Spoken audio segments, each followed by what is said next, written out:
ओम श्री परमात्मने नमः। श्रीमद्भागवत गीता अथ प्रमोध्याय। धृतराष्ट्र उवाच। धर्मक्षेत्रे कुरुक्षेत्रे समवेतायुयुत्सव मामका पांडवाश्चैव किम कुर्वत सज्जय। धृतराष्ट्र बोले, हे संजय, धर्मभूमि कुरुक्षेत्र में एकत्रित युद्ध की इच्छा वाले मेरे और पांडुकों के पुत्रों ने क्या किया। संजय उवाच। दृष्टा तु पांडवानिकं व्यूढ़ं दुर्योधनस्तदा आचार्यमुपसंगम्य राजा वचन ब्रह्मवित्। संजय बोले, उस समय राजा दुर्योधन ने व्यूहरचना युक्त पांडवों की सेना को देखकर और द्रोणाचार्य के पास जाकर यह वचन कहा। पश्यता पांडुवपुत्राणामाचार्य महती चमूम व्यूढ़ां द्रुपदपुत्रेण तव शिष्येण धीमता। हे आचार्य, आपके बुद्धिमान शिष्य द्रुपद पुत्र धृष्टद्युम्न द्वारा व्यूहाकार खड़ी की हुई पांडुकों पुत्रों की इस बड़ी भारी सेना को देखिए। अत्र शूरा महेश्वासा भीमार्जुन समायुधि युयुधानो विराटश्च द्रुपदश्च महारथ धृष्टकेतुश्च कीतान काशीराजश्च वीर्यवान पुरुजित्कुन्तिभोजश्च शैब्यश्च नरपुंगव युधामन्युश्च विक्रांत उत्तमौजाश्च वीर्यवान सौभद्रो द्रौपदेयाश्च सर्व एव महारथा। इस सेना में बड़े बड़े धनुषों वाले तथा युद्ध में भीम और अर्जुन के समान शूरवीर सात्विक और विराट तथा महारथी राजा द्रुपद धृष्टकेतु और चेकितान तथा बलवान काशीराज पुरुजित कुंतीभोज और मनुष्यों में श्रेष्ठ शैब्य पराक्रमी युधामन्यु तथा बलवान उत्तमौजा सुभद्रा पुत्र अभिमन्यु एवं द्रौपदी के पांचों पुत्र ये सभी महारथी हैं। आस्माकं तु विशिष्टा ये तान्नी बोधद्विजोत्तम नायका मम सैन्यस्य सज्जन्यार्थ तान ब्रवीमीते। हे ब्राह्मण श्रेष्ठ, अपने पक्ष में भी जो प्रधान हैं उनको आप समझ लीजिए। आपकी जानकारी के लिए मेरी सेना के जो जो सेनापति हैं उनको बतलाता हूँ। भवान्भिश्च कर्णश्च कृपश्च समितिज्जय अश्वत्थामा विकर्णश्च सौमद्दिस्तथैव च। आप द्रोणाचार्य और पितामह भीष्म तथा कर्ण और संग्राम विजयी कृपाचार्य तथा वैसे ही अश्वत्थामा विकर्ण और सोमदत्त का पुत्र भूरिश्रवा अन्ये च बहव शूरा मदर्थे त्यक्त जीविता नाना शस्त्र प्रहरणा सर्वे बुद्ध विशारदा। और भी मेरे लिए जीवन की आशा त्याग देने वाले बहुत से सूरवीर अनेक प्रकार के शास्त्र स्त्रोतों से सुसज्जित और सब के सब युद्ध में अपर्याप्तम तदस्माकं बलम भीष्माभिरक्षितं पर्याप्तम त्विदमेतेषां बलम भीमाभिरक्षितम। भीष्म पितामह द्वारा रक्षित हमारी वह सेना सब प्रकार से अजेय है और भीम द्वारा रक्षित इन लोगों की यह सेना जीतने में सुगम है। अयनेषु च सर्वेषु यथा भागमवस्थिता भीष्ममेवा भीरशन्तु भवन्त सर्व एव हि। इसलिए सब मोर्चों पर अपनी अपनी जगह स्थित रहते हुए आप लोग सभी निसंदेह भीष्म पितामह की ही सब ओर से रक्षा करें। तस्य सज्जनय हर्ष कुरु वृद्ध पितामह सिंहनाद विन घोच्चय शंख दध्वो प्रतापवान। कौरवों में वृद्ध बड़े प्रतापी पितामह भीष्म ने उस दुर्योधन के हृदय में हर्ष उत्पन्न करते हुए उच्च स्वर से सिंह की दहाड़ के समान गरज कर शंख बजाया। ततः शंखाश्च भेयश्च पणवानक गोमुखा सहसैवाभ्य हन्यत सशब्दस्तु मूलोऽभवत्। इसके पश्चात शंख और नगारे तथा ढोल, मृदंग और नरसिंगे आदि बाजे एक साथ ही बज उठे। उनका वह शब्द बड़ा भयंकर हुआ। ततः श्वेतैः ययुक्ते महति स्वनंदे स्थितो माधव पांडवश्चैव दिव्यो शंखो प्रदधमतु। इसके अनंतर सफ़ेद घोड़ों से युक्त उत्तम रथ में बैठे हुए श्री कृष्ण महाराज और अर्जुन ने भी अलौकिक शंख बजाए। पांचजन्य ऋषिकेशो देवदत्तम धनंजय पौंडम दधमम महाशंख भीमकर्मा वृकोदर। श्री कृष्ण महाराज ने पांचजन्य नामक अर्जुन ने देवदत्त नामक और भयानक कर्म वाले भीमसेना ने पौंड्र नामक महाशंख बजाया।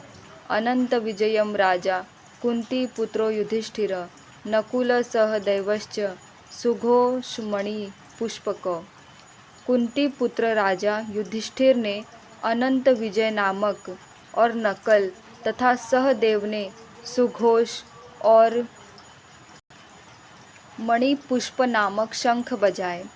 काश्यश्च परमेश्वास शिखंडी च महारथ धृष्टद्युम्नो विराटश्च सात्यकीश्चापराजित। द्रुपदो द्रौपदेयाश्च सर्वशं पृथिवीपते सौभद्रश्च महाबाहो शंखद्युम्नो पृथक पृथक। श्रेष्ठ धनुष वाले काशीराज और महारथी शिखंड एवं धृष्टद्युम्न तथा राजा विराट और अजेय सात्यक राजा द्रुपद एवं द्रौपदी के पांचों पुत्र और बड़ी भुजा वाले सुभद्रा पुत्र अभिमन्यु, इन सभी ने हे राजन सब ओर से अलग अलग शंख बजाए।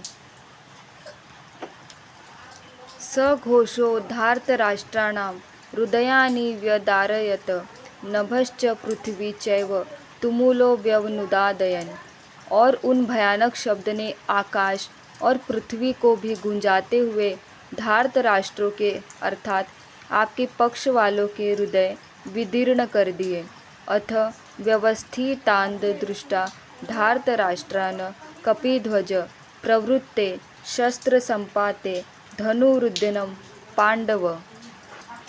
ऋषिकेशं तदा वाक्यमिदमाह महीपते। अर्जुन उवाच सेनयोरुभयोर्मध्ये रथम स्थापय मेरुच्यत। हे राजन, इसके बाद कपिध्वज अर्जुन ने मोर्चा बांधकर डटे हुए धृतराष्ट्र संबंधियों को देखकर उस शस्त्र चलने की तैयारी के समय धनुष उठाकर ऋषिकेश श्री कृष्ण महाराज से यह वचन कहा, हे अच्युत, मेरे रथ को दोनों सेनाओं के बीच में खड़ा कीजिए। यावदेता निरीशेह योद्ध कामान वास्थितान कैमरिया सह योद्धव्यमस्मिन् समुद्यमे। और जब तक कि मैं युद्ध क्षेत्र में डटे हुए युद्ध के अभिलाषी इन विपक्षी योद्धाओं को भली प्रकार देख लूँ कि इस युद्ध रूप व्यापार में मुझे किन किन के साथ युद्ध करना योग्य है, तब तक उसे खड़ा रखिए। योत्स्यमानान् वेशेह य एतेत्र समागता धार्त राष्ट्राय दुर्बुद्धे युद्धे प्रिय चिकीर्षव। दुर्बुद्धि दुर्योधन का युद्ध में हित चाहने वाले जो ये राजा लोग इस सेना में आए हैं, इन युद्ध करने वालों को मैं देखूंगा। संजय उवाच एव मुक्तो ऋषिकेशो गुडाकेशेन भारत सेनयोरुभयोर्मध्ये स्थापयित्वा रथोत्तमं भीष्मद्रोण प्रमुखत सर्वेषां च महिषिताम् उवाच पार्थ पश्येतांस मवेतान कुरुनीति। संजय बोले, हे धृतराष्ट्र, अर्जुन द्वारा इस प्रकार कहे हुए महाराज श्री कृष्णचंद्र ने दोनों सेनाओं के बीच में भीष्म और द्रोणाचार्य के सामने तथा संपूर्ण राजाओं के सामने उत्तम रथ को खड़ा करके इस प्रकार कहा कि हे पार्थ, युद्ध के लिए जुटे हुए इन कौरवों को देख। तन्ना पश्यन्त स्थान पार्थ पितृनथ पितामहान् आचार्यान्मान तुलान भाद्रु पुत्रान पौत्रान सखीस्तथा श्वशुरान् सुहृदश्चैव सेनयोरुभयोरपि। इसके बाद पृथापुत्र अर्जुन ने उन दोनों ही सेनाओं में स्थित ताऊ चांचों के, दांतों पर दांतों के, गुरुओं के, मामाओं के, भाइयों के, पुत्रों के, पौत्रों के तथा मित्रों को, ससुरों को और सुहृदों को भी देखा। तांस शमिश्च त कौन्तेय सर्वान् बन्धूनवस्थितान् कृपाय पर्याविशिष्टो विषीदन्निदम्ब्रवीत्। उन उपस्थित संपूर्ण बंधुओं को देखकर वे कुंती पुत्र अर्जुन अत्यंत करुणा से युक्त होकर शोक करते हुए यह वचन बोले। दृष्टे मम स्वजनं कृष्णयुत्सुं समुपस्थितं सीदन्ति मम गात्राणि मुखं च परिशुष्यति वेपयुश्च शरीरे में रोमहर्ष जायते। अर्जुन बोले, हे कृष्ण, युद्ध क्षेत्र में डटे हुए युद्ध के अभिलाषी इस स्वजन समुदाय को देखकर मेरे अंग शिथिल हुए जा रहे हैं और मुख सूखा जा रहा है तथा मेरे शरीर में कंप एवं रोमांच हो रहा है। गांडीवं स्त्रस्तते हस्तात् क्वचैव परिदहते न च शंकोम्यवस्थातुं भ्रमतीव च मे मन। हाथ से गांडीव धनुष गिर रहा है और त्वचा भी बहुत जल रही है तथा मेरा मन भ्रमित सा हो रहा है, इसलिए मैं खड़ा रहने के भी समर्थ में नहीं हूँ। निमित्तानि च पश्यामि विपरीतानि केशव न च श्रेयो न पश्यामि हत्वा स्वजन माहवे। हे केशव, मैं लक्षणों को भी विपरीत ही देख रहा हूँ तथा युद्ध में स्वजन समुदाय को मारकर कल्याण भी नहीं देखता। न काश च विजयम कृष्ण न च राज्यम सुखानि च किन्नो राजेन गोविंद की भोगैर्वितेन वा। हे कृष्ण, मैं न तो विजय चाहता हूँ और न राज्य तथा सुखों को ही। हे गोविंद, हमें ऐसे राज्य से क्या प्रयोजन है अथवा ऐसे भोगों से और जीवन से भी क्या लाभ है। येषामर्थे काण्डभिष्ठितं नो राज्यं भोगा सुखानि च त इमेवस्थिता युद्ध प्राणास्तक्य वा धनानि च। हमें जिनके लिए राज्य भोग और सुखादि अभिष्ट है वे ही ये सब धन और जीवन की आशा को त्याग कर युद्ध में खड़े हैं। आचार्य पितरतम पुत्रास्तथैव च पितामह मातुला श्वशुरा पौत्रा शाला संबंधिस्तथा। गुरुजन, ताऊ, चाचे, लड़के और उसी प्रकार दादे, मामे, ससुर, पौत्र, साले तथा और भी संबंधी लोग हैं। एतान् न हन्तुमिच्छामि ध्वनोऽपि मधुसूदन अपि त्रैलोक्यराज्यश्च हेतो किन्नु मही कृते। हे मधुसूदन, मुझे मारने पर भी अथवा तीनों लोकों के राज्य के लिए भी मैं इन सब को मारना नहीं चाहता, फिर पृथ्वी के लिए तो कहना ही क्या है। निहत्य धार्तराष्ट्रान्न का प्रीति स्वाज्येनार्दन पापमेवाशेदस्मान्ह त्वैतानाततायेन। हे जनार्दन, धृतराष्ट्र के पुत्रों को मारकर हमें क्या प्रसन्नता होगी। इन आततातियों को मारकर तो हमें पाप ही लगेगा। तस्माहार वयम हन्तु धार्तराष्ट्रान् स्वबान्धवान् स्वजनं हि कथं हत्वा सुखिनं स्याम माधव। अतएव हे माधव, अपने ही बांधव धृतराष्ट्र के पुत्रों को मारने के लिए हम योग्य नहीं हैं, क्योंकि अपने ही कुटुंब को मारकर हम कैसे सुखी होंगे। यद्यप्येते न पश्यन्ति लोभोपहत चेतस कुलक्षयकृतं दोषं मित्रद्रोहे च पातकं कथं न नेयमस्था भीम पापादस्मान्निवर्तितुं कुलक्षयकृतं दोषं प्रपश्य द्विजर्नादन। यद्यपि लोभ से भ्रष्ट चित्त हुए ये लोग कुल के नाश से उत्पन्न दोषों को और मित्रों से विरोध करने में पाप को नहीं देखते, तो भी हे जनार्दन, कुल के नाश से उत्पन्न दोष को जानने वाले हम लोगों को इस पाप से हटने के लिए क्यों नहीं विचार करना चाहिए। कुलक्षये प्रणश्यन्ति कुलधर्मा सनातना धर्मे नष्टे कुलम कुत्समधर्मोऽभिभवत्युच्च। कुल के नाश से सनातन कुल धर्म नष्ट हो जाते हैं। धर्म के नाश हो जाने पर संपूर्ण कुल में पाप ही भी बहुत फैल जाता है। अधर्मा भीभवात् कृष्ण प्रदुष्यांति कुलस्त्रिय स्त्रीषु दृष्टासु वाषणेय जायते वर्णसकर। हे कृष्ण, पाप के अधिक बढ़ जाने से कुल की स्त्रियां अत्यंत दूषित हो जाती हैं और हे वार्ष्णेय, स्त्रियों के दूषित हो जाने पर वर्ण संकर उत्पन्न होता है। संकरो नरकायव कुलघानानुकुलस्य च पतन्ति पितरो होशाम लुप्तपिंडोदक क्रिया। वर्ण संकर कुल घातियों को और कुल को नरक में ले जाने के लिए ही होता है। लुप्त हुई पिंड और जल की क्रिया वाले अर्थात श्राद्ध और तर्पण से वज्जित इनके पितरलोक भी अधोगति को प्राप्त होते हैं। दोषो रते कुलघानाम वर्ण संकर कारके उत्साह घनते जाति धर्मा कुल धर्माश्च शाश्वता।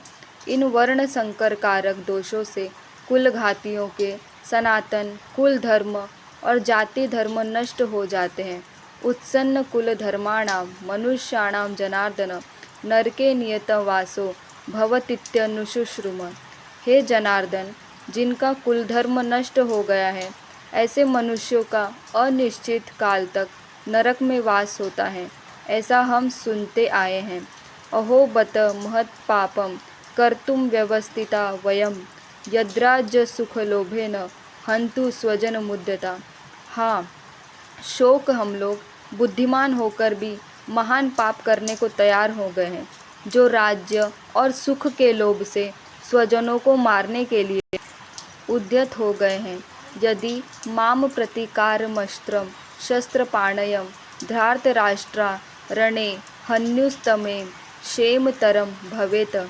यदि मुझ शस्त्र रहित एवं सामना न करने वालों के शस्त्र हाथ में लिए हुए धृतराष्ट्र के पुत्र रण में मार डाले तो यह मारना भी मेरे लिए अधिक कल्याणकारक होगा। एवं मुक्तार्जुन संघ के रथोपत्स उवा उपाविशत विसृज्य सशरम चापम शोक संविघ्न मानसम। संजय बोले, रणभूमि में शोक से उद्विग्न मन वाले अर्जुन इस प्रकार कहकर बाण सहित धनुष को त्याग कर रथ के पिछले भाग में बैठ गए।